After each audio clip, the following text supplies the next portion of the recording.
তো হে এভরিওয়ান, চলো আজকে আমি তোমাদের খুবই ইজিলি এমন পারফেক্ট লুকিং একটা প্যানকেক বানিয়ে দেখাই। এর জন্য ফার্স্টে আমি একটা বাটিতে নিয়ে নিয়েছি 1 কাপ ময়দা, তারপর এর মধ্যে দিয়েছি সামান্য একটু লবণ আর বেকিং পাউডার। আর এই জায়গায় অবশ্যই বেকিং পাউডারটাকে ইউজ করতে হবে, বেকিং সোডা না। এবার আমি ডিমের মিশ্রণটাকে রেডি করে নিচ্ছি।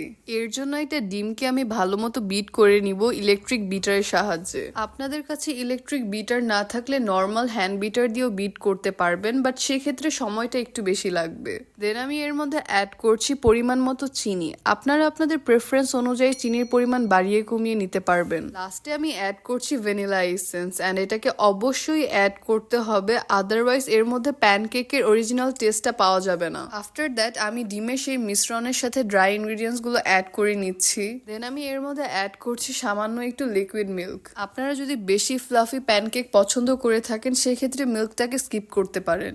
আর এই তো আমাদের প্যানকেকের ব্যাটারটা রেডি। এবার আমি সবগুলো প্যানকেক বানিয়ে নিব।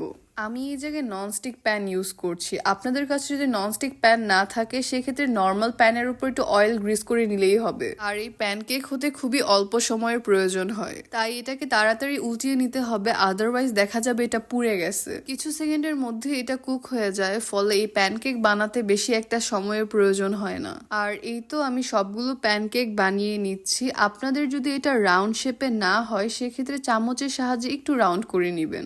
এটা বানানো অনেক সহজ, বাট এটা খেতে অনেক বেশি মজা হয়ে থাকে। আর এইবার আমি সবগুলো প্যানকেক একসাথে অ্যাসেম্বল করে নিচ্ছি। আমরা ছোটবেলা যে ডোরেমন দেখতাম সেটার মতো ডোরা কেকও বানিয়ে নিতে পারেন, আর আমি যেভাবে বানাচ্ছি সেইভাবেও বানিয়ে নিতে পারেন। আমি এই জায়গায় ডেকোরেশনের জন্য বানানা স্লাইস ইউজ করেছি আর একটু হানি স্প্রেড করে দিয়েছি। আর এই তো আমাদের প্যানকেক বানানো শেষ। Hope you guys like this video, and that was it for today guys.